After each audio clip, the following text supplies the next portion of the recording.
5 times a day, every day, over 1 billion Muslims bow down and recite a prayer to Allah, given to them by Muhammad, their prophet.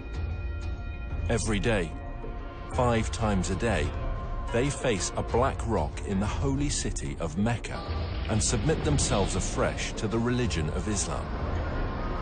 Every day, they bow as a corporate group all around the world to express their solidarity as followers of Islam, for whom Muhammad is their prophet, the Qur'an is their scripture, and Mecca is their holy city.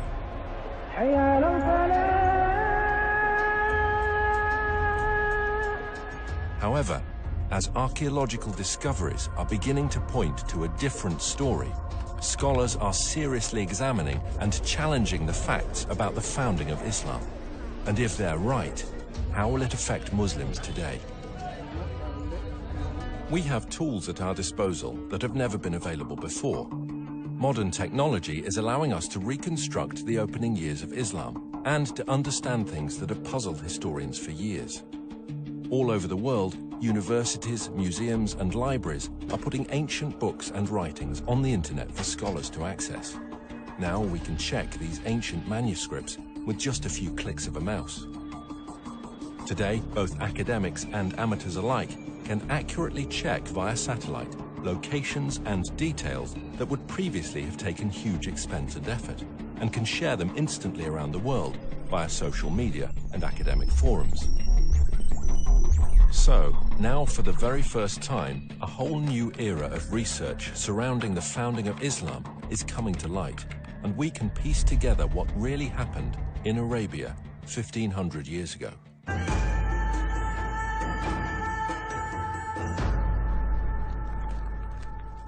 Writer and historian Dan Gibson has lived most of his life in the Middle East.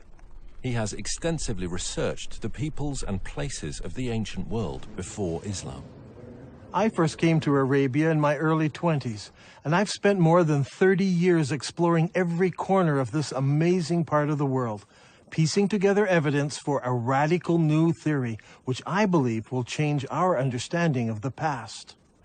Years of study have led me to the conclusion that Islam began somewhere other than where the conventional histories suppose, and that in early Islamic writings there are clues and references that reveal the hidden truth about the Mecca mystery. In this film, we will find out why there is a total lack of archaeology in Mecca from the time of the Prophet Muhammad, why descriptions of Mecca do not tally with the landscape, and how an early Islamic civil war altered the truth about Islam. While Muslims all over the world believe that their holy city and their founding leaders all lived in Mecca in Saudi Arabia, Dan Gibson believes the evidence actually points elsewhere. During my studies of Arabian history, I've come across evidence that points not to Mecca, but to northern Arabia as the founding place of Islam. Up until now, no one has ever questioned that Mecca is the holy city of Islam. Every Muslim believes that he should pray towards the Black Rock in Mecca. But years of study and countless trips to all parts of the Arabian Peninsula have led me to a radical new understanding of Islamic history. I believe that in the process of understanding Islamic history, a fundamental error has been made. It wasn't a deliberate falsehood, it was just a misunderstanding of what happened during the founding years of Islam. So later Islamic writers corrected what they thought was an error in earlier histories when it was actually the truth. Is it possible that over 1 billion people who follow the religion of Islam misunderstand how and where their religion began? And if so, what implications does this evidence have for the average Muslim who wants to follow the instructions of Muhammad, his prophet? We are going to have to examine a time in history and a setting that few of us understand. For centuries, the histories of the classical world and Middle East empires have been discussed, but little effort has been given to the history of Arabia. This ignorance is true not just of the West, but also of the Arabs themselves. The Prophet Muhammad was born in 570 AD, at a time and a place that few people today really know about. His grandfather and his father were Nabataean merchants, and in fact Muhammad himself married a merchant woman. One day, Muhammad was meditating in a cave and an angel visited him. The angel taught him words of praise to Allah. Later, his wife convinced Muhammad that it really had been an angel and he was in fact called to be a prophet of God. During his lifetime, he had many visits from the same angel, and each time there was a new revelation. These revelations from the whole of the lifetime of Muhammad become gathered together to what we know today as the Qur'an. Adel Ishmael studied Islam at the Islamic College in Kuwait. Over the years, he and Dan have formed a good friendship and have often found themselves drawn into deep discussion about faith and its history. كانت رسالة محمد هي أن في إله واحد وأن هو آخر الأنبياء الذي أرسلهم الله. وهذا الشيء أغضب كثير من المتواجدين في مكة بسبب أنهم كانوا يعبدون آلهة أخرى وهي الأصنام. كثير من الأصنام كان موجود هناك وكانوا يعبدون هذه الآلهة. ولهذا السبب سبب غضب الناس عليهم صار اضطهاد على محمد وعلى القلة من أتباعه. فقرر محمد وأتباعه الهجرة إلى المدينة. Muhammad and his followers suffered persecution. So he and a few of his followers fled to Medina. Now that city actually converted to Islam and Muhammad established a government there. And in fact, we can date the Muslim calendar from this period of time. Shortly after this, his followers started attacking caravans, growing in power, growing in number, until eventually more and more people joined them, to the point where they became an expanded military presence, in fact, throughout the whole of Arabia. Muhammad gave his vision of taking Islam to the entire world. However, he died unexpectedly. And at that point, disputes broke out, leading to civil wars. But despite these differences and these divisions, there was the continued dream of expanding the faith to the whole of the world. Eventually, much of North Africa and Central Asia became under the control of Islam. And today, Islam is the second largest of the world's religions.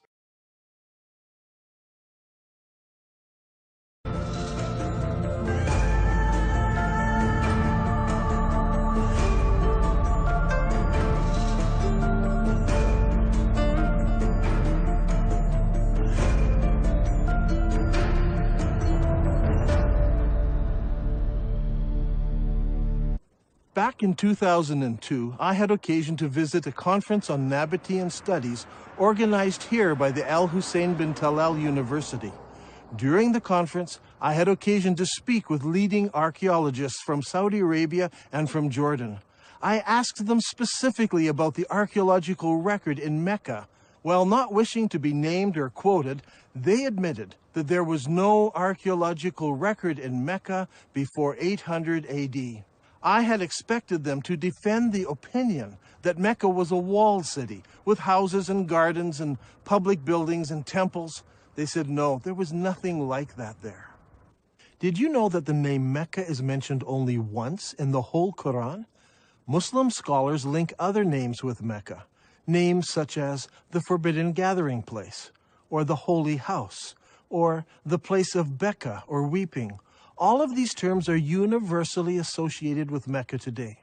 Nevertheless, the Quran itself does not tell us in so many words that these all refer to Mecca. Muslim scholars see no reason to debate this. But in recent years, some historians have raised questions. They have noted that Mecca was a barren place and not located on the ancient caravan route. People have imagined that the caravans carried incense, spice, and other exotic goods. But according to recent research, by the time of Muhammad, the age of frankincense was now long over, and the Arabs engaged in a trade of leather and clothing, hardly items that could have sustained a large city that was described as the mother of all cities and the center of the trade route. Look at this map. Where do all of the trade routes intersect? There are 3 places in northern Arabia that could be described as the center of the trade route. What is interesting is that Mecca was not even a stopping place because it was not even located on the caravan route. Today, all over the Middle East, when construction companies want to dig for a foundation, there should be someone present from the Ministry of Antiquities. It doesn't matter if you're in Jerusalem, Damascus, or Amman, Jordan. Wherever you dig, the chances are you will expose an ancient site of some sort. In the city of Mecca, in Saudi Arabia, developers are digging all over, putting up great buildings, hotels and high-rises. But, to the surprise of archaeologists, there are no ruins of a great and ancient city under Mecca. The city where Muhammad was born was a major city. It had no trouble in raising large numbers of men to work caravans and march in its armies. Not only did it have a significant population, but it was also an agricultural city. وتسمى هذه المدينة اللي هي مكة بأم القرى في القرآن. أم القرى هي الاسم هذا المفروض يطلق على مدينة مبهرة، مدينة فيها آثار، مدينة فيها لها أسوار، مدينة يعني كبيرة معروفة.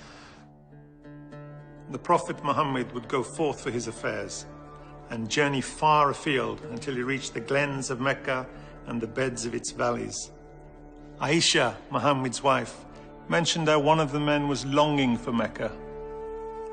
Would that I but stay overnight in a valley filled with various kinds of grass? When we came to Mecca, we saw a town blessed with water and trees, and delighted with it, we settled there. Al-Bukhari speaks of a prisoner who was eating grapes while he was chained in irons, and he says, "This was not the time of fruit in Mecca." It's hard to believe that these things were written about Mecca. The area around Mecca is all rocks and desert. Mecca averages less than 10 centimeters of rain per year. With its extremely hot temperatures and barren conditions, this is scarcely enough to grow any vegetation at all, let alone grow enough food to support a large population. Yet the holy city of Islam is described as having fields with trees and grass and soil. But there's no cultivatable land near Mecca. It doesn't match the ancient descriptions. Ibn Ishaq mentions that the people of Mecca were reluctant to cut down trees in the sacred area. The presence of trees and plants in ancient times can be easily tested by the presence of spores and pollen in undisturbed ancient soil. To date, there is no record of trees having ever existed in ancient Mecca. Another puzzle is that the city of Mecca is missing on all early maps of Arabia. One would expect that a major merchant city would be mentioned on early maps, but not one shows Mecca before the time of Islam. Over the years, I have gathered copies of many ancient maps of Arabia. I have diligently translated them, but never once did I find Mecca mentioned on a map before Islam. Did you know that the name Mecca does not appear in any literature prior to 740 AD? That's 120 years after the founding of Islam. Don't you find it puzzling that for the first 120 years of Islamic history, none of the surrounding nations knew anything about the existence of Mecca? How could a major city, a city that could raise thousands of men in its army, a city that had agriculture, trees, grass, fruit and grapes, be missed by other nations? How could a major city with walls, temples, and public buildings not be found in the annals of other nations, especially if it was a merchant city that undertook trade with all the nations around it? And most puzzling of all is that when we go to the physical location of this ancient city, we find that there is no early archaeological record. It was an insignificant location, not even on a trade route. According to commonly accepted Islamic history, the Kaaba was a major shrine in the city of Mecca and the focus of pilgrimage in Arabia. A good starting place might be studying the pilgrimage before the founding of Islam. وكما دون المؤرخ الطبري بأن هناك كان نوعان من الحج والعمرة. الحج الأكبر أو الحج الأصغر. وكان جد محمد كان يؤدي العمرة قبل الإسلام. This Umrah, before Muhammad, was at a time when the focal point of Arabian pilgrimage was to a place known as the Forbidden Gathering Place. This location held many pagan idols. وهذه الأسماء كانت موجودة قبل الإسلام، ولكن ما زال المسلمين إلى حد هذا الآن يستخدمون نفس الأسماء، ولكن هي الأسماء هذه جتنا من الخارج، يعني من الوثنية، ليس أسماء إسلامية. In order for us to understand what was happening in pre-Islamic Arabia, we need to understand the importance of holy places in ancient Arabia. From ancient times, Middle Eastern religions have equated gods with regions rather than being universal. Modern readers of history have long been influenced by Greek and Roman concepts of the pantheon of gods and have failed to realize the significance that the ancient Arabs applied to gods of specific regions. In the eyes of the ancient Arabs, there were gods who lived in Mesopotamia, gods who lived in Egypt, and gods who lived in Greece, and so on. Arab merchants passing through an area would respect the local gods. They were not opposed to gods of different places. What they were opposed to was the representation of a god in human or animal form. They preferred to use geometric shapes. For instance, here is a god in the shape of a block. That one over there is shaped as a triangle. Each of these gods were considered local gods and must be respected when passing through their territory. Such a view of religion naturally leads to accepting territories and locations as being sacred to specific gods. Thus, the area around a temple, such as a particular valley or remote desert location, could be considered as sacred. It would have a precinct where people could gather, even with their enemies, and be safe, because violence was forbidden in the sacred precincts. When tourists enter the majestic beauty of Wadi Rum here in southern Jordan, they're so often taken up with the exquisite beauty of this valley and the rugged mountains that they miss a temple dedicated to the goddess Lat, or Allat as some call her. This Nabataean temple had a sacred area. It was located in front of the temple, with the mountains marking off the sacred area. Before Islam, Arabs were divided into many groups. They worshipped different gods and often fought amongst themselves over tribal issues. The one thing that held them together was the pilgrimage to a common ancient meeting place. The Qur'an calls this Masjid al-Haram, or the forbidden gathering place. Masjid means gathering and is translated mosque today. The forbidden gathering place was a sacred place of refuge and security, where regular activities ceased and violence was forbidden, or haram. The concept of haram, or forbidden, is very strong in Islam. في القرآن ذكر المسجد الحرام، وهو المسجد الحرام في المدينة الإسلامية المقدسة، ويعتبر المسجد الحرام وما حواليه من المدن هو منطقة محرمة. Allah has made Mecca a sacred sanctuary, and it was a sanctuary before and will be so after. None is allowed to uproot its shrubs, or cut its trees, or hunt its game. So we have two descriptions of the original holy city of Islam. It was a haram place where killing was forbidden, and it was the focus of the pilgrimage for many centuries before the founding of Islam. Now look here, much of the graffiti found throughout the Negev and southern Jordan was written by people on pilgrimage to the ancient city of Petra in southern Jordan. Thousands of people scratched their names and messages on rocks as they made their way to Petra for pilgrimage. This creates a problem for us. Mecca is unknown in maps and literature before and during the rise of Islam.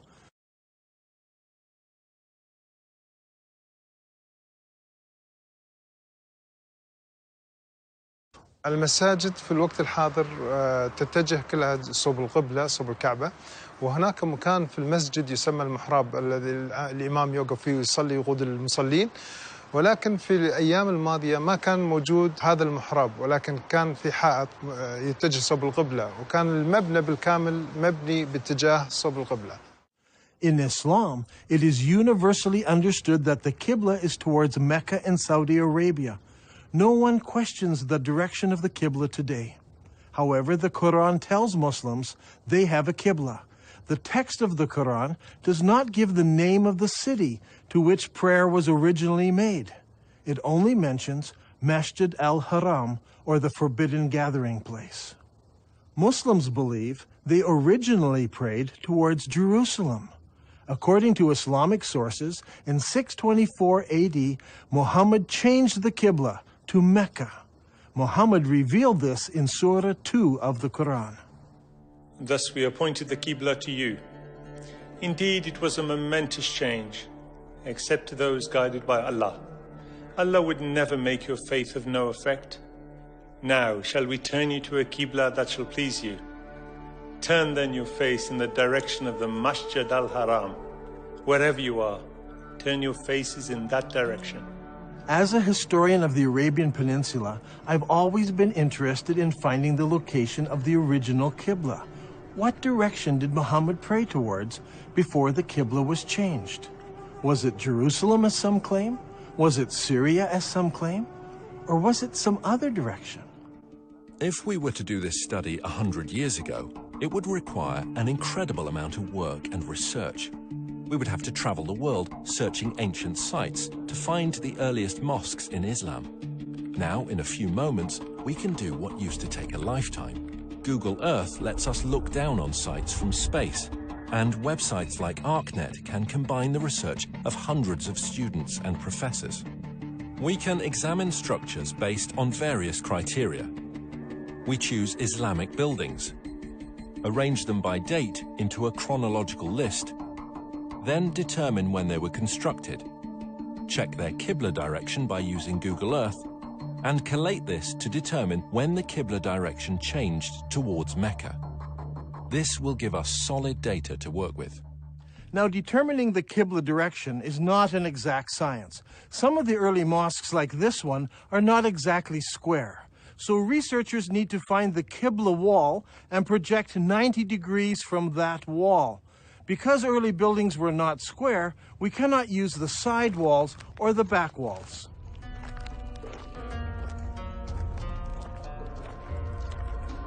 This is the mihrab of an old mosque. The early Arabs set the Qibla direction using the stars, and they were very accurate. The best way to determine the Qibla direction is to visit the mosque and use an actual accurate GPS unit.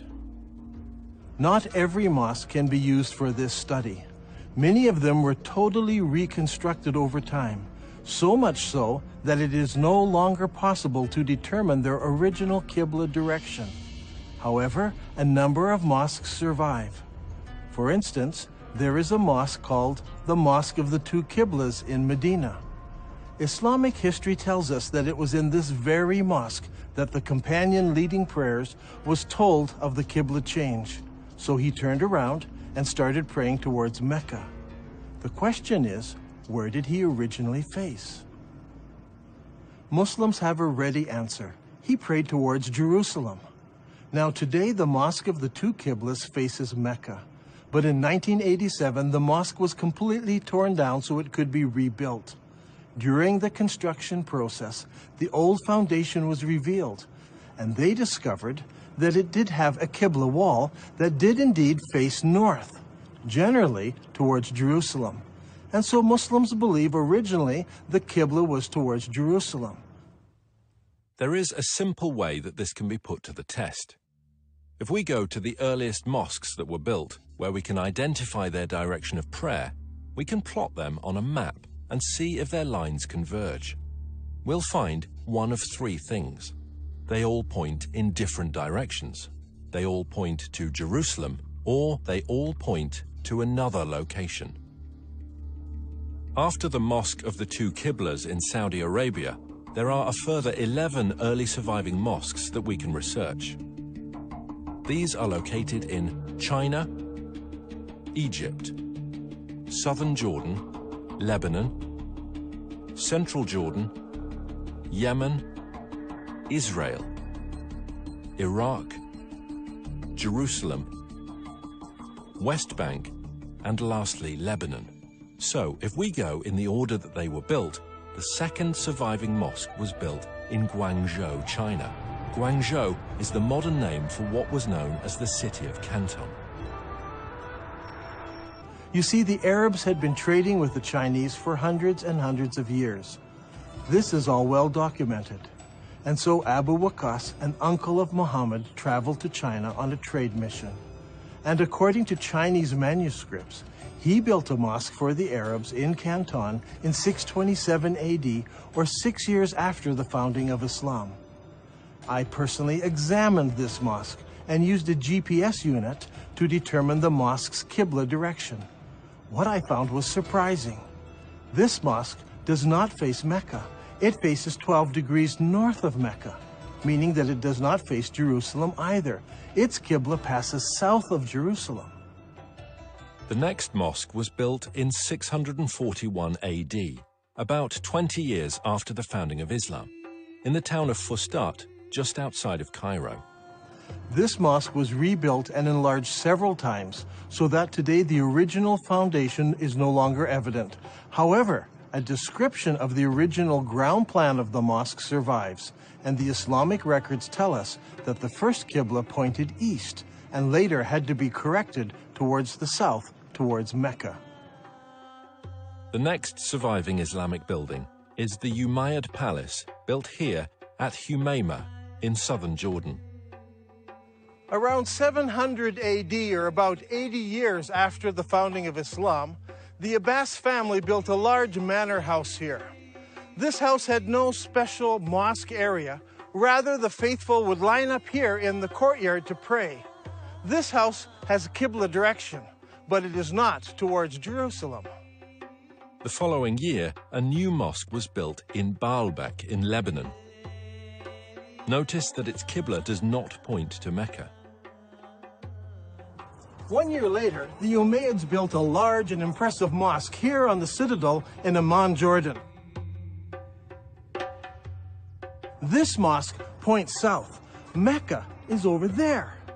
A couple of years after this, in 705 AD, or 84 years after the founding of Islam, Muslims constructed the Great Mosque of Sana'a in the capital city of Yemen. While this mosque points in the general direction of Mecca, it actually points to the west of Jerusalem. The following year, in 706 AD, the Umayyad Muslim rulers built Khirbat al-Minya, a large palace complex in Israel on the shores of Galilee. This palace complex had a specific room used as a mosque. According to the inscription set into a gateway, it was built 87 years after the founding of Islam by the Muslim ruler Al-Walid. This building and its mosque do not face Jerusalem. That same year, the Muslims also built the Wasit Mosque in Iraq. Originally, archaeologists claimed that this mosque pointed to Jerusalem. However, further research has shown that this mosque points south of Jerusalem.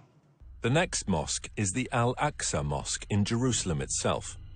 This mosque is not the temple dome, but rather the old mosque to the south of the dome. It also has a Qibla, and it does not point to Mecca.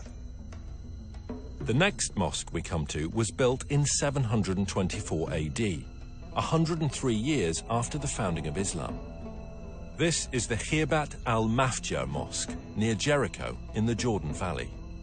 This palace was built near the end of the Umayyad dynasty.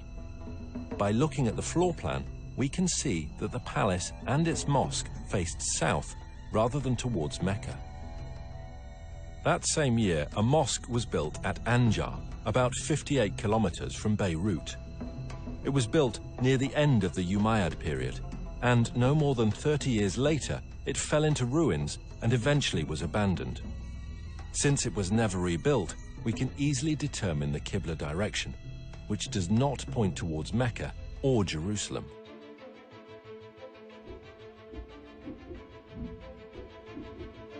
Now, let's put this all together onto one map.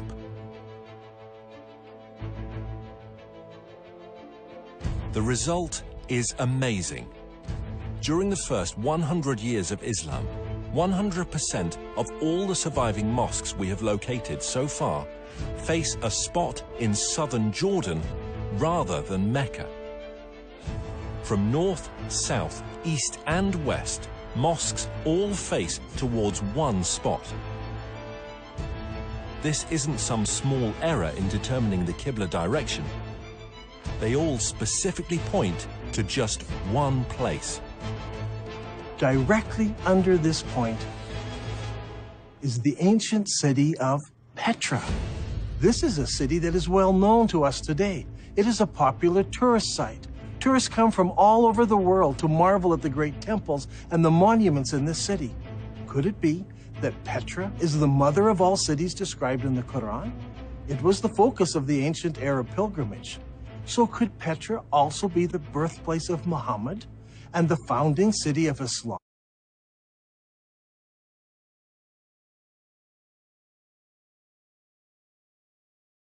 We have discovered that the early mosques of Islam all faced the ancient city of Petra.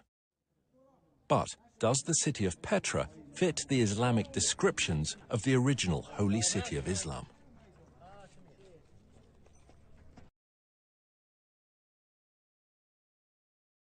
دان غريب يعني أنت تقول إن البتراء لكن البخاري يقول لنا هي القدس فشلون تبي نفكر في هذا الأمر شلون تبينا نقبل هذا الشيء يعني البخاري قال لنا القدس.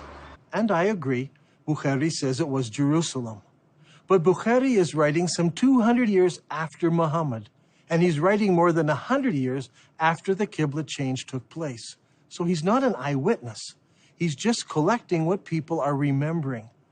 And he actually notes several conflicting ideas that were circulating at the time. While some people were offering morning prayer at Quba, a man came to them and said, "A Quranic order has been revealed to Allah's apostle tonight, that he should face the Kaaba at Mecca. So you too should turn your faces towards it." At that moment, their faces were towards Syria. And on hearing this, they turned towards the Kaaba at Mecca. I believe that originally Muhammad, while living in Medina, prayed north towards Petra, which was in the Roman province of Syria. By the time Bukhari was collecting his stories, people had forgotten Petra, and everyone remembered that their great-grandparents prayed towards Syria. القرآن يقول لنا مسجد الحرام في بكة. فيا ترى بكة وين موقعها الحقيقي؟ Those who bring up the argument about Becca raise an interesting point. I agree that in Islamic literature, the name Becca is synonymous with the first holy city of Islam. When Muhammad was a young man, the people decided to rebuild the Kaaba. In the rubble, they found several building blocks with inscriptions written in Syriac, the language of the Nabataeans. They found a Jew who could translate it for them. "I am Allah, the Lord of Bika. I created it on the day that I created heaven and earth, and formed the sun and moon, and I surrounded it with 7 pious angels. It will stand whilst its 2 mountains stand, as a blessing to its people with milk and water." The word Becca is an ancient Semitic word which means to weep or lament. If a location was assigned the title Becca, it would mean the place of weeping. The name Becca has never been used of Jerusalem. It appears only once in the Bible in Psalm 84. Here it is used in reference to a valley of weeping. But the Qur'an also speaks of a valley of weeping, where Hagar was weeping over Ishmael. The Qur'an places this story in Becca, which is the early name for the place where the Kaaba was built. Surely this location was not Jerusalem, which is built on top of a mountain and not in a valley. I think the answer is quite simple. There were many major earthquakes in Petra, such as the one in 551 AD, only 19 years before Muhammad was born. We are told that during that earthquake, much of Petra was destroyed. Petra could have been called the Valley of Becca because so many people were killed over so many years from all the earthquakes. If Petra is the holy city of Islam, then there should be evidence of Muhammad's tribe, the Quraysh, around Petra.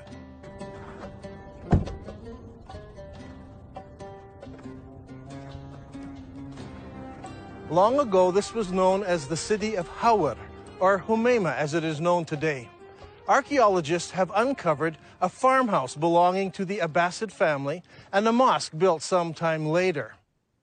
When the Muslims of Iraq defeated the Umayyads of Damascus, they wanted a member of Muhammad's family to support and legitimize their revolt. And so they came here to Humayma, 27 miles from Petra. It was here that they found Muhammad's family and the Quraysh tribe. They didn't go to Mecca in Saudi Arabia or Medina. They came here to Humayma, 27 miles outside of Petra. It was here that they found the Quraysh tribe and the family of Muhammad, not in Saudi Arabia.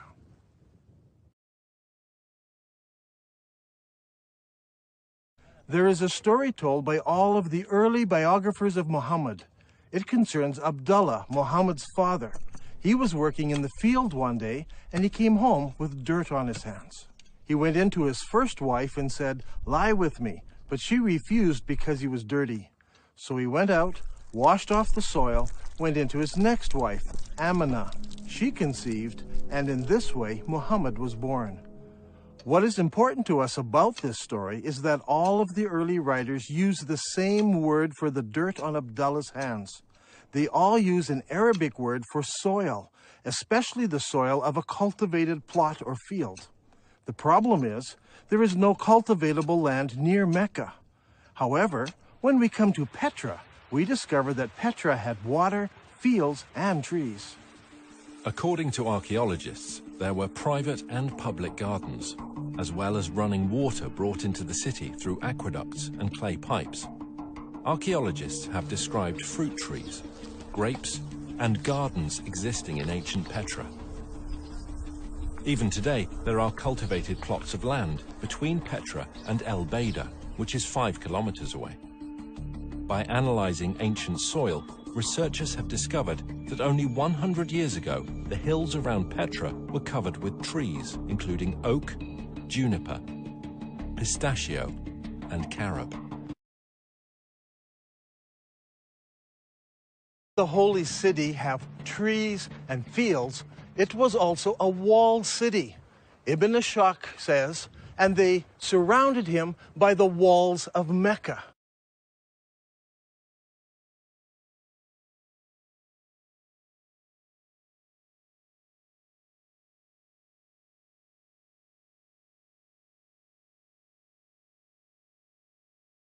This is very puzzling because Mecca had no city walls. So what about Petra? Petra was built in a valley. On either side of the valley were large mountains with cliffs. These cliffs were as good as city walls. So the people of Petra built walls from one mountain cliff to the other mountain cliff, both on this side of the valley and also on the other side of the valley. So Petra had city walls.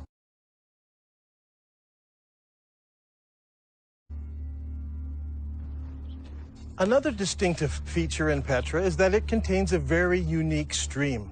Now, usually you have a valley with mountains on one side, mountains on the other, and a stream running down the center of the valley. But in this case, long ago, earthquakes cracked these mountains so that there is a crack in that mountain, water runs through that crack, across the valley, and out the crack in the other side. The Nabataeans built a colonnaded street from one mountain to the other mountain, and beside it was a rainwater course. Let's go down there. Now, in Islam, one of the duties of the pilgrims is to go 7 times between 2 mountains called Marwa and Safa. What is interesting is that Bukhari tells us that Muhammad chose to do this, running in the rainwater course between the 2 mountains. But there are problems. Safa and Marwa are just small rocks. Today, they're housed right inside of the mosque building. As you can see on this drawing, there was no rainwater course between these 2 rocks. But here in Petra, the description fits exactly from one mountain to the other.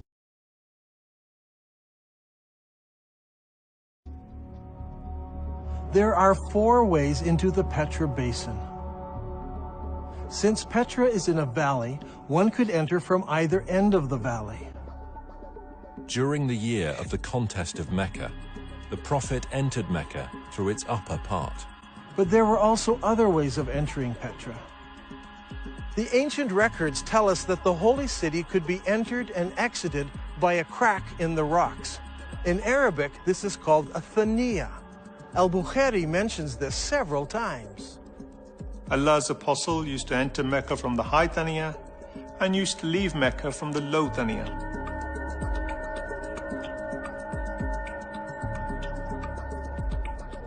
The Prophet went on advancing till he reached the Thaniya through which one would go to them, that is, the people of Quraysh. There are two Thaniya entrances. One of these is the famous Sikh that tourists pass through to enter the city. The other is on the far side of the colonnaded street and leads into a maze of canyons that eventually empty out into Wadi Araba below the Dead Sea.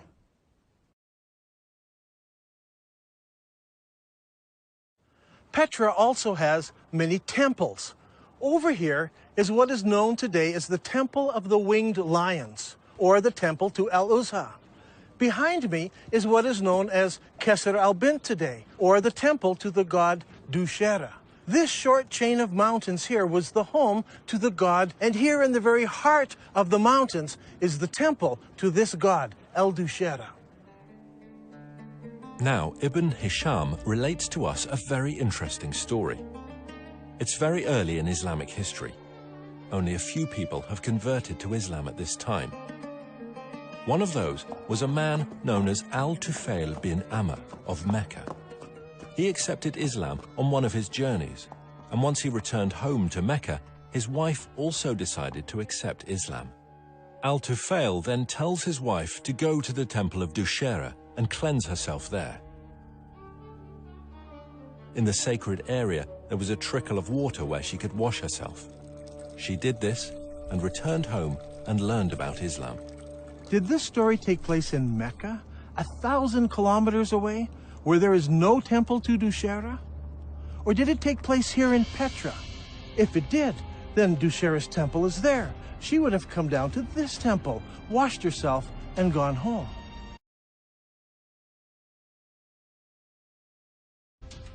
Now, Al-Haqtab had so harassed Zayd that he forced him to withdraw to the upper part of Mecca, and he stopped in the mountain of Hira, facing the town.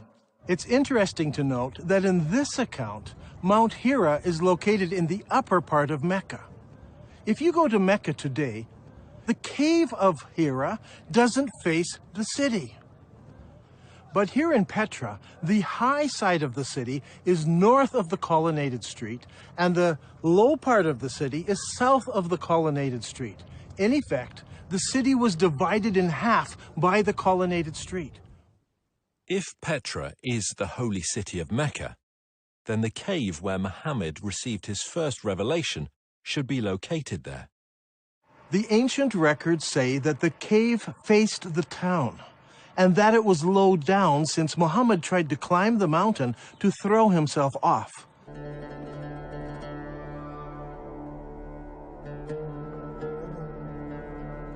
Here in this cave, we can see where there are many various god blocks.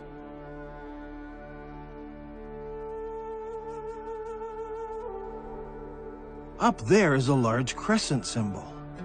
This is just the sort of cave where young men would go to contemplate the meaning of life. The descriptions and location of this cave are just like the ancient records describe it. Just outside of the city, the entrance facing the city, and evidence that people spent time here in religious worship and meditation. I think that this is one of the holiest spots for all of Islam, and it's here in Petra. Now, the forbidden gathering place wasn't a building. It was much more than this.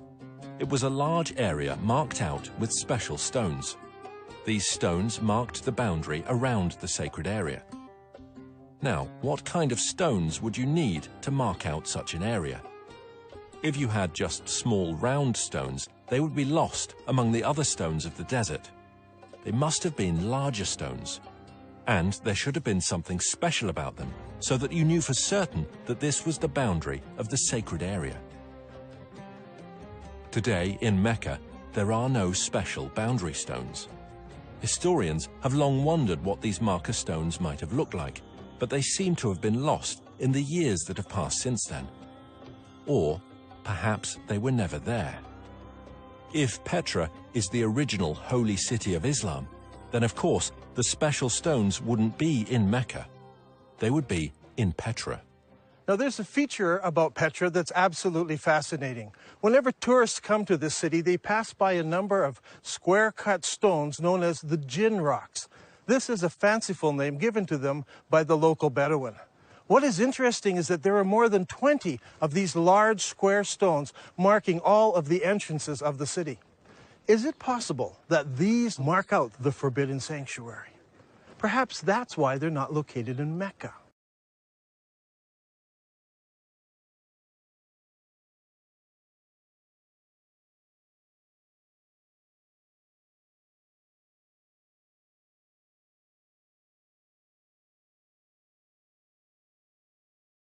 Does Islamic history give us any clues as to why the direction of prayer might have changed? If we look into Islamic history at this exact time, we come face to face with the Second Islamic Civil War. حصلت حروب كثيرة في الإسلام، ولكن أيضا حصلت حروب أهلية بينهم بسبة الخلافة بعد وفاة محمد، ولهذا السبب صار في شيعة وسنة. الأمويين فازوا اللي هم السنة، والحكم بدأ من دمشق. At this point in history, the governor in the Holy City was Abdullah ibn Zubair. He was particularly unhappy. In his eyes, the Holy City was the most important city of Islam, the mother of all cities.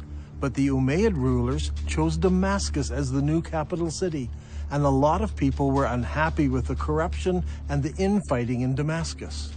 So in 683 AD, about 64 years after the founding of Islam, Ibn Zubair declared himself caliph in the Holy City, and that started the Second Islamic Civil War. The Umayyads reacted strongly and sent an army against the Holy City. Ibn Zubayr then did a shocking thing. He destroyed the Kaaba, the ancient holy shrine of Islam. Ibn Zubayr then demolished the Kaaba sanctuary until he had leveled it to the ground and dug out its foundation. Then he placed the black stone beside it in a wooden stand in a strip of silk. The Umayyads fought against Ibn Zubayr and his companions, but after 40 days, news arrived that the ruling caliph in Damascus had died. Now, the Umayyad generals insisted that the battle wasn't over, but that they must return to Damascus so that a new caliph could be established. The members of the Umayyad royal family had come to the battle as well, and they insisted that they must return to Damascus under the protection of the entire army, so the whole army marches off. The problem we face here is one of timing. The Islamic records are quite clear that when the caliph died, his 13-year-old son ruled in his place. Al-Tabari, Volume 20, tells us specifically that his son survived only 40 days after his father died before he too was killed. During this time, the armies from the Holy City returned to Damascus. Now, a slow-moving army would have taken many days to cover the 1,400-kilometer trek across the desert from Mecca in Saudi Arabia to Damascus in Syria. If the army could move at 20 miles a day, it still would have taken them 43 days. When you add up the time the messenger took to bring the message, the time it took for the army to decide to return and get mobilized, and the 43-day march, there is simply not enough time. Mecca is too far away to be believable. However, if the holy city was Petra, then the distances would all be drastically reduced. Now, with the lull in the war, Ibn Zubayr had time to rebuild his defenses and prepare for the return of the Umayyad army. It tells us that Musa'ib ibn Zubair, apparently a brother of Abdullah, brings supplies to the holy city. Were these supplies military equipment? No, it says he brought many horses and camels. I believe that this is the year that the followers of Ibn Zubayr moved south from Petra to the deserts of Arabia to find a place where they could hold out against the Umayyad forces. All details of this year have been removed from Al-Tabri's history. But we know that they obtained many horses and camels, which would have no other purpose than to move many of the people out of the city. This lull in the war continued into the next year, so Ibn Zubayr took advantage of the break to undertake a religious project. He decided to rebuild the Kaaba, but Al-Tabri does not tell us where the new Kaaba was constructed. Was it in Petra? Or was it in a new, safer location in faraway Mecca? I believe that the new Kaaba was built in Saudi Arabia, and that the Black Rock was moved there for safekeeping. So even if Ibn Zubayr lost the holy city, he still had the rock and a new Kaaba. After a new caliph was established, the Umayyad army returned. This time the army was bigger, and the Umayyads brought large weapons of war with them. Among them, a stone-throwing machine called a manjanik. The war between Ibn Zubayr and Al-Hajjaj took place for 6 months and 17 nights in the hollow of Mecca. Yusuf ibn Mahak said, "I saw the manjanik with which stones were being hurled. The sky was thundering and lightning, and the sound of the thunder and lightning rose above that of the stones, so that it masked it."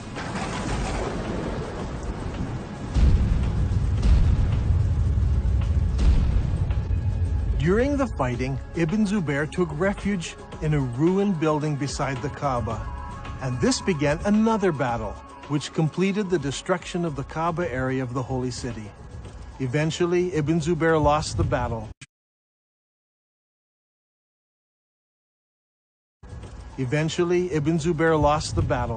But the cause was taken up by those in the city of Medina in Saudi Arabia and by the city of Kufa in Iraq.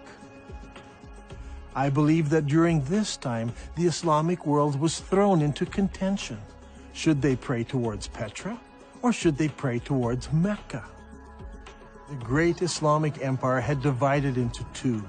Originally, the Umayyads ruled from Damascus, and they prayed towards Petra. But they were defeated in battle, and now the eastern part of the empire was ruled by the Abbasids, who all constructed their mosques facing towards Mecca. It was during this exact time that we see a change in mosque construction. Before this, every new mosque constructed faced Petra. But now, for the first time, some of the new mosques began to face Mecca in Saudi Arabia. But the problem still existed. What do you do with the old mosques? They were built facing Petra. It was during this time that mosques began hanging a sign on the wall to indicate the direction of prayer. It was said in the reign of Uthman that the Caliph ordered that signs be posted to the walls of the mosques in Medina. This was so that the pilgrims could easily identify the direction to which they needed to address their prayers. Now, this is a very interesting development, because up until this time, mosques were built so the faithful had only to face the Qibla wall and they faced the holy city. Why would you need to introduce a sign unless the direction of prayer had changed? Around this time, around 89 years after the founding of Islam, a niche was suddenly introduced into mosque structure to denote the direction of prayer. This niche was added to older buildings and also incorporated into newer buildings. Today, the niche is standard in every mosque, but it wasn't originally. There was no niche until the Qibla direction changed. In the Civil War, the Umayyads still prayed towards Petra, but the rebels in the Holy City in Medina and in Kufa chose to pray towards the new Qibla in Saudi Arabia. When the armies of Kufa met Ibn Zubayr, Bujair ibn Abdullah al-Musli spoke. "Praise be to God who has tested us with shackles and tested you by your forgiving us. Ibn Zubayr, we are people who turn to the same Qibla as you." What a strange phrase. We are the people who turn to the same Qibla as you. Muslim historians argue that this means the same Qibla as every other Muslim. But now that we have uncovered evidence of the change of Qibla at this very time, this phrase takes on special significance. The people of Kufa join with Ibn Zubair in accepting his Qibla. This is key to understanding much of what takes place later. Even though Ibn Zubair is eventually killed and seems to lose the civil war, the city of Kufa plays a major role in the development of the new Abbasid dynasty, and Kufa becomes a theological center and a place for copying Qur'ans. In the Islamic world, things were a mess. Not only were Muslims divided politically, they were divided religiously. Obeying the wishes of Allah as revealed by the Prophet Muhammad was at the very heart of Islam. Should you obey Muhammad and the Qur'an and face towards the forbidden gathering place in Petra? Or should you pray towards the sacred house and the Black Rock, which is in Saudi Arabia? So far, Dan Gibson has plotted the existing mosques from the 1st century of Islam, and they all point to Petra in Jordan. So what about the mosques of the 2nd century of Islam? Do they all point to Petra as well? Here is where things start to get interesting. During my studies, I discovered that the mosques built during the 2nd century of Islam point in different directions. This is what I call the time of confusion. 102 years after the founding of Islam, the Mosque of Ummah was constructed in southern Syria, in the ancient city of Busra. As you can see, the mosque's orientation does not point towards Mecca. But clearly, it does not point to Petra either. 5 years later, the ruling Muslims built a palace in the Syrian deserts known as Qasr al-Hayar al-Gharbi. This is a drawing of the floor plan of the palace and the mosque in the corner of the complex. The whole complex seems to face somewhere between Petra and Mecca. A couple of years later, Qasr al-Hayar Ishaqi Palace was built about 100 kilometers north of Palmyra. If we examine the ground plan of the palace buildings, we notice that the palace and its mosque don't seem to align to either Mecca or Petra. Once again, it points in between. Is it possible that something had happened which made the builders not want to choose either Petra or Mecca, so they pointed the Qibla between the two? We can see from the map that the Qibla points exactly between the two cities. It is not a slight error in calculation, but a deliberate avoiding of both Petra and Mecca. 109 years after the founding of Islam, a mosque was built in Bangalore, Pakistan. Like all of the other mosques of the period, it had only a Qibla wall without a niche. This mosque, however, pointed towards Mecca in Saudi Arabia. Here we have the very first mosque that we can identify as pointing to Mecca. There may have been others built that no longer exist, but this mosque is significant because it's the earliest surviving mosque that we can truly say faced Mecca in Saudi Arabia. And what is astounding is that it was built about 100 years after the death of Muhammad. This is very late for Muslim historians, and it is going to cause traditional Islamic history all kinds of trouble. One of the most important buildings in our study is found here on the citadel of Amman, Jordan. This Umayyad palace was built about 122 years after the founding of Islam. Now, if you remember, we looked at an Umayyad mosque built over here. This mosque points directly towards Petra. But when they built the palace, its Qibla direction was directly towards Mecca. So clearly, the Qibla direction changed sometime between the construction of those buildings and the construction of this palace. This will help us determine how and when the Qibla direction changed. Remember, it was during the construction of this palace that the name Mecca first appears in literature anywhere. الغريب أن مكة لم تذكر طول هالسنين هذه لا في الكتب الأدبية ولا الكتب الإسلامية، ولكن ما تم ذكرها إلا عند تغيير القبلة، وهذا شيء غريب جدا. يا ترى شنو الأسباب؟ يعني المفروض أنه يذكر حتى في الكتب الإسلامية في تاريخ الإسلام، ولكن لم يذكر هذا الشيء إلا عند تغيير القبلة. هذا شيء غريب. The next major mosque that was constructed was built 32 kilometers south of Amman, Jordan. This was known as the Mushata Palace and Mosque, and it was built in 743 AD. As you can see, it was a very large and impressive Umayyad palace, with the mosque located in the southern part of the structure, facing Petra. Indeed, the entire complex faces Petra. What makes this interesting is that it seems that Islam is now split into several groups. There were the traditionalists, who built their mosques like this one, facing Petra. But there were reformers whose mosques face Mecca. And there were others who were not in either group, and they refused to select either of those qiblas. During this time, a significant change took place in Islamic history. The Umayyad rulers of Islam in Damascus were defeated by the Abbasids of Kufa. In 754 AD, Al-Mansur, the new caliph, commissioned the construction of a brand new eastern capital, choosing Baghdad in Iraq as his site. The city, which was completed in 767 AD, was 2 kilometers in diameter. As you can see on this drawing, the main mosque of the city had no niche indicating the direction of prayer. That was to come later. One wall was used as a qibla wall, and that wall pointed directly to Mecca, as would all of the other mosques built from now on by the Abbasid rulers.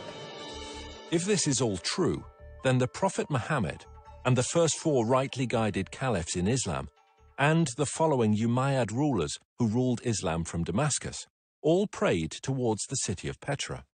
But late in the Umayyad reign, something happened that caused the builders to change the direction of their mosques. Some pointed to Petra, some to Mecca, and some chose to be neutral and point between the two.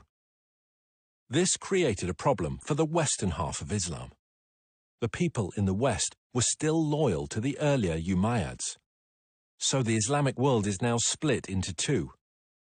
The Abbasid rulers in Iraq control the eastern part of the empire, and the Umayyad rulers control North Africa and Spain. This is an important time in Islamic history, because the Umayyads in Spain now blossom in culture and begin to build beautiful and impressive buildings. As I examined the mosques built by the Spanish Umayyads, I discovered a most surprising development. These builders chose neither Petra nor Mecca. Their qiblas seemed to point towards somewhere in South Africa, but all of the African and Spanish mosques point to slightly different places. It all seems very confusing. However, when plotted on a map, we can see that the mosques of North Africa and Spain all have qiblas that are parallel to a line drawn between Petra and Mecca. So rather than choosing Petra or Mecca, they chose to make their qiblas parallel to a line drawn between the 2 cities. Do you remember when we discussed the Second Islamic Civil War? Ibn Zubair barricaded himself in the Holy City, and the Umayyad Syrian army surrounded him and kept him there for 4 months. During the month of October, the Syrians brought a catapult up to the city walls, where they lobbed rocks right into the holy places of Islam. How is this possible? Normally, people live behind the city walls. A catapult would simply smash down people's houses. But in this case, it said the catapult hit the holy places of Islam right in the center of the city. How is this possible? Well, here in Petra, there is a unique feature. Petra had city walls. In the north and in the south, the city walls crossed the valley. But in the north, the city walls did not go all the way to the canyon, because there was a watercourse running along the canyon. I believe the Syrians brought their catapult up the dry river course right to the place where they could lob rocks into the very heart of the city, hitting the Kaaba and the holy places of Islam. Archaeologists from Brown University have been digging here in Petra for many years. Their project was to excavate what is known as the Great Temple area. As they uncovered the temple, Dan was amazed to find evidence that supported his theory. One of the interesting features of this building is that people built defenses here against attack. See, here in this doorway, they closed it in so they could defend themselves. We can date the defenses of here by the roofing tiles that were used in the construction of these defenses. This happened sometime after the earthquake of 551 AD. However, there are no recorded battles in Petra during this time. So we know this happened during the founding years of Islam. But this is not the only evidence we have. During the excavations, the archaeologists uncovered over 400 catapult stones. These stones are buried in about the right place at exactly the right time. This is an extremely strong indication that the battle took place here and that the first original Kaaba was close to this location. Petra, the city of weeping, suffered a fatal calamity. Massive earthquakes shook the Petra region, destroying buildings, temples, and houses. The damage was so bad that the city was never rebuilt again. The evidence for that first Kaaba is gone now. The catapult stones destroyed much of it. Ibn Zubayr destroyed the rest. In 713, an earthquake destroyed the dam that diverts the water around Petra. So every year, floodwaters washed away whatever evidence was left. So, with the memory of Petra fading from view, the chroniclers of Islamic history, writing some 150 years later, would never mention it by name. In time, the memories of these two locations became merged into one, that of Mecca in Saudi Arabia. From now on, all Qiblas would point here.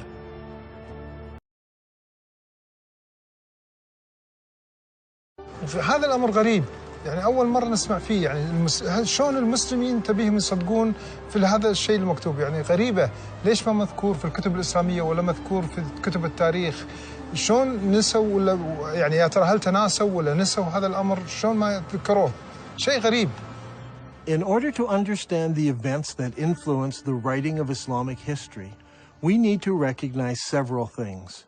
First, it is my belief there was a literary vacuum in the early Islamic empire, created by zealous Muslims who destroyed books and manuscripts, erased inscriptions, burned libraries, and destroyed all literature except the Qur'an, which was mostly bits and pieces of what people remembered of the revelations that Muhammad gave. This destruction of written material by the Islamic forces has been well documented. One piece of evidence is a letter from 640 AD from the Caliph to General Amru, the leader of the Muslim armies in Egypt, who asked the Caliph what should he do with the thousands of manuscripts he found in warehouses in Alexandria. The Caliph's answer has been recorded and known for centuries.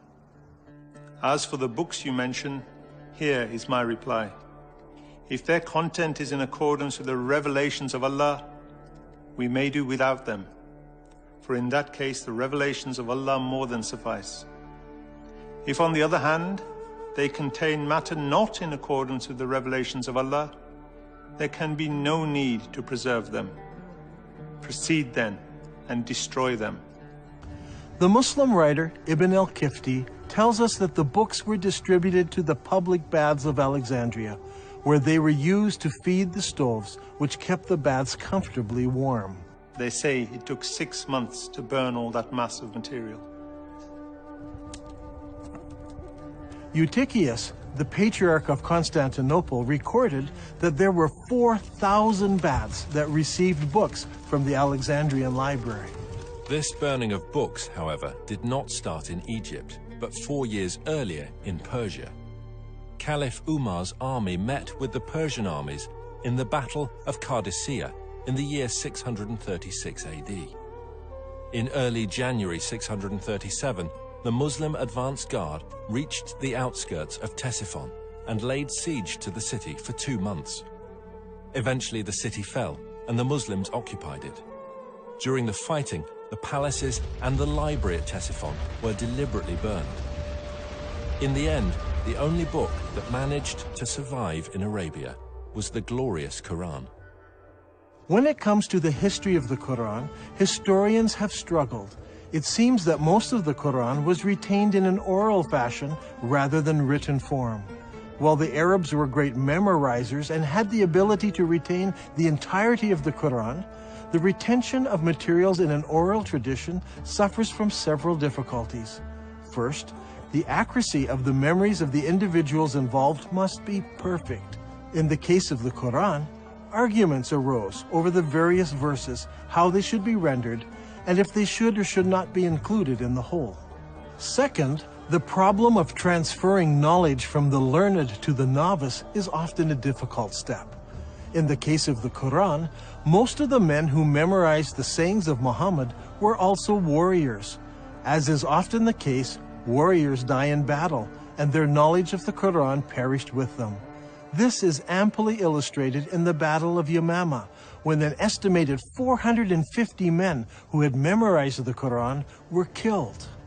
Hudayfa bin al-Yaman came to Uthman at the time when the people of Damascus and the people of Iraq were waging war to conquer Armenia and Azerbaijan. Hudayfa was afraid because the people of Damascus and Iraq had differences in the recitation of the Quran. So he said to Uthman, "O chief of the believers, save this nation before they differ about the revelations." So Uthman sent a message to Hafsa saying, "Send us your manuscript of the Quran so that we may compile the Quranic materials into perfect copies and return the manuscript to you." Hafsa sent it. Then a group of men sat down to create a new copy of the Quran. Uthman said to the 3 Quraysh men, "In case you disagree, write it in the dialect of Quraysh, for the Quran was revealed in their tongue." When several copies were written, Uthman returned the original manuscript to Hafsa. Uthman then sends every Muslim province one copy of what's been written, and he orders that all of the Quranic material, whether written in fragmentary manuscripts or even in whole copies, that they all be burned. And so the burning continued. This time, even Quranic materials were burnt. But it did not stop the arguing about what should or should not be included in the Quran. When the new Qurans arrived in various provinces, people argued against them. Sa'id bin Thabit said, "A verse from Surat Al-Ahzab was missed when we copied the Quran, and I used to hear Allah's apostle reciting it. So we searched for it and found it with Huzayma bin Thabit al-Ansari." These 5 or 6 copies were now the only Qurans in the entire Muslim empire. Uthman's order to burn all other Quranic material tried to wipe out all Qurans everywhere, except the few that were held by the provincial governors. In effect, all non-Muslim books were destroyed, and then the Muslims destroyed all of their own books and writings, except for 5 or 6 copies. Remember, the Islamic Empire at this time stretched from the Atlantic Ocean through the Middle East all the way to Afghanistan, and only 5 or 6 copies of the Quran existed in all those millions of square kilometers. This is what I refer to when I speak of a literary vacuum. Much later, once the Abbasids took control of the Islamic Empire, they recognized this literary vacuum and they set out to correct it. The problem was, they were interested in producing an Abbasid version of Islamic history. So all of the materials produced under the Abbasid control reflected the politically correct version of Abbasid history. These histories and hadiths about the previous 250 or more years were collected, copied, and distributed. Those books that were written earlier were either destroyed or edited by later writers who thought they found errors in them. Under Abbasid rule, massive religious, scientific, and academic projects were undertaken. The Abbasid rulers encouraged scholarly development that would not only present the early years of Islam in a good light, but would also confirm their own right to ruling the empire. During this period of time, we find the great Islamic historians writing their treatise on Islamic history, and they also edit the earlier accounts. For example, we don't have Ibn Ishaq's original biography of Muhammad, as Ibn Hisham, under the Abbasids, corrected what he called grievous errors in the original account.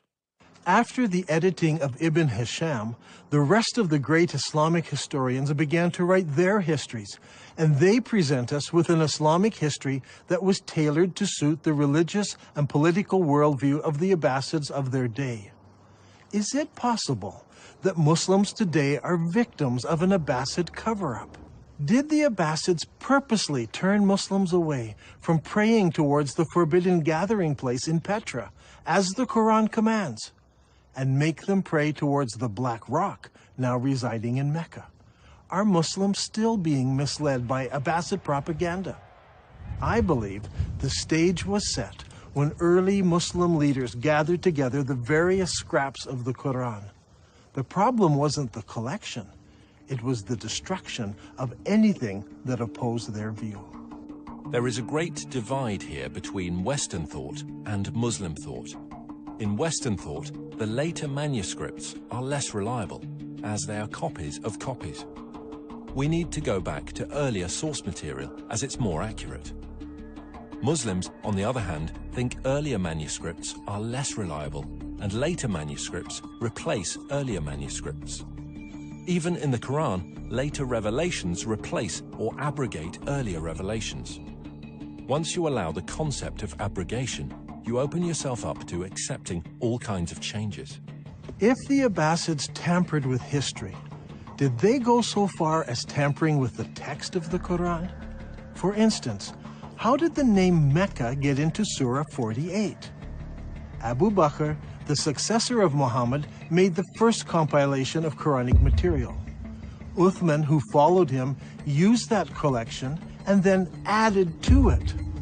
The historians tell us that even after Uthman had compiled his Quran, people remembered still more verses that Muhammad had revealed. Every time a new Quran came out, it was touted as the most complete Quran. The previous ones were okay, but the newer ones were more complete, with more revelations in them. Did the Abbasids bring out an even more complete Quran that contained mention of Mecca? Today we have many of the Abbasid Kufi Qurans in museums from Istanbul to Samarkand. These Qurans use the Kufic script, invented in the city of Kufa. But what about earlier Qurans, written in other scripts? I have searched through many of the early Quranic parchments written in pre-Kufic script. It should come as no surprise that none of the pre-Kufic material includes verses about the changing of the Qibla or the city of Mecca. Historians have challenged me that I'm trying to rewrite all of Islamic history. I assure you I'm not trying to do this. I'm only suggesting one small change. Long ago, the holy city of Islam was referred to as Becca. I believe that name was used for the city of Petra after repeated earthquakes killed many people. After Ibn Zubair moved the black stone to Mecca, scribes had only to make one small change to Islamic writing. In Arabic, Becca is written like this. It's very easy to change the ba to a mim. Watch again. That's all it took. It is virtually undetectable to later readers. Did the Abbasid scribes correct an earlier reference to Becca in the Quran and make it into Mecca?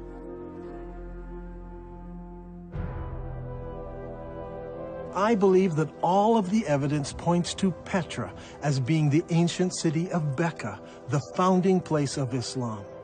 All of the mosques of the first century of Islam point to the forbidden gathering place in Petra, and all of the descriptions fit Petra, not Mecca. Muslims are instructed in the Quran to pray towards the forbidden gathering place. The Quran says nothing about the Black Rock. It is clear that although Dan Gibson's research is rooted in Islamic history, and he has a great affection for the Arabic world, his theories will be challenging to Muslims. As faiths around the globe come under increasing scrutiny to prove the veracity of their origins, all religions need to consider serious research they may find difficult. Islam needs to ask if it is possible that over 1 billion people have been misled by Abbasid propaganda, regarding how and where their religion began. And, if true, what implications does this have for the average Muslim today?